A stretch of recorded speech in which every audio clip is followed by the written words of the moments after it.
Good day, everyone. Thank you for joining us once again here at Seafried and Brew for our economic briefing.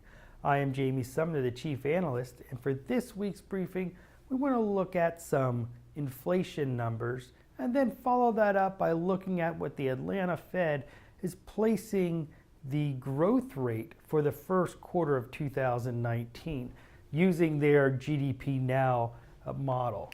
So first, let's look at that producer price index. Month over month, we had a fairly big growth rate. It was up 0.6%, where the consensus was 0.3%. So we far surpassed that consensus.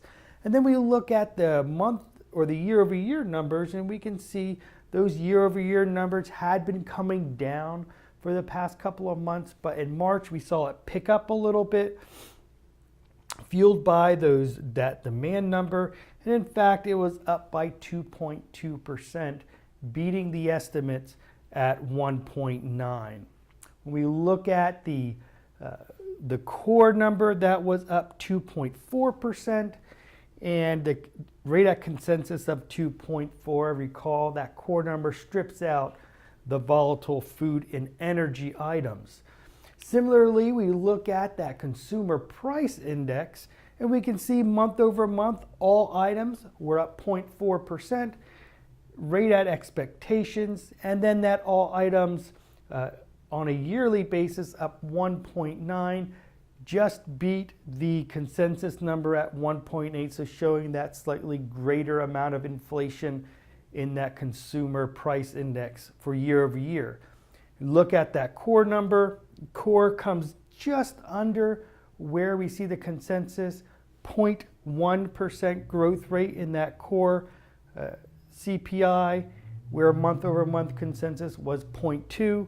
And then we look at the year over year at 2% growth in the CPI core number, where the consensus was 2.1, so slightly under that. This just continues to show the moderate amount of inflation we see inside of our economy. In fact, we look at the consumer price index going back, and we can see while we did have an increase, we're still fairly low when we look at history in here. In fact, we're at that 1.8% year over year, and prior to 2008, that number was 3.1%. Looking at the inflation expectations, where we were slightly higher in the middle part of 2018, we came back down, and now throughout 2019 we've been inching up but nowhere near where we were.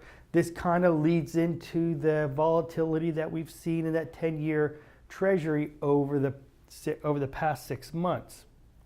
So with these inflation expectations continue to be low, we would not expect that 10-year Treasury to increase too much over the next 12 months.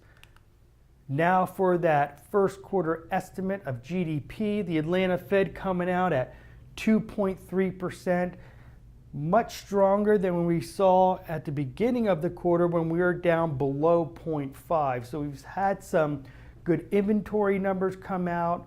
We had some good construction numbers come out, which has fueled this growth overall in this GDPNow figure, that coming in at that 2.3% on the 8th. We'll be seeing another one in the next couple of days. But when we look at this, take that in consideration, the fourth quarter GDP at 2.2. So we're right around that fourth quarter GDP number. Next week, at the end of next week, on Friday, we get our first quarter GDP, the advanced estimate comes out. We look forward to sharing that information with you. Have a great week, everyone.